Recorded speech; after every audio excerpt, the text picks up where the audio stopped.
ایک دفعہ ایک مل کے مالک کو جو بہت غصے والا اور مغرور مشہور تھا، ومتى جب بھی بات کرتا تو دانت پلانے کے لیے پھر ضروری معلومات مہیا کرنے کے لیے سب مزدور اس سے بات کرتے گھبراتے۔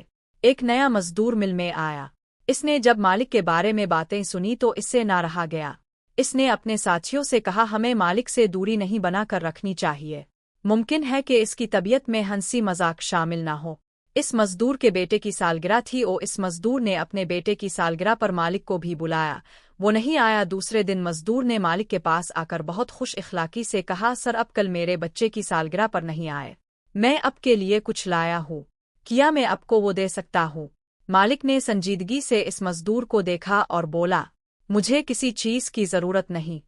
ارتمتوبولو مزدور نے مالک کی طرف مسکرا کر دیکھا اور بولا اب اگر ویسا کر دے جو میں چاہتا ہوں تو یہی میرے بیٹے کی سالگرہ کا تحفہ ہوگا۔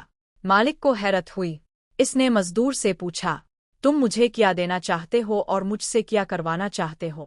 مزدور نے 2 سفید رنگ کے ربن نکال کر مالک کو دیکھا۔ مالک نے پوچھا یہ کیا ہے؟ مزدور نے کہا یہ مجھے کبھی کسی نے دیے تھے جب میں دوسروں سے دور دور رہتا تھا۔ دینے والے نے کہا تھا یہ ایک تمہارے لیے ہے کیونکہ تم ایسے انسان ہو جو میری زندگی میں بہت اہمیت رکھتے ہوں۔ یہ دوسرا سفید ربن اس کے لیے ہے جو شخص تمہاری زندگی میں بہت اہمیت رکھتا ہے۔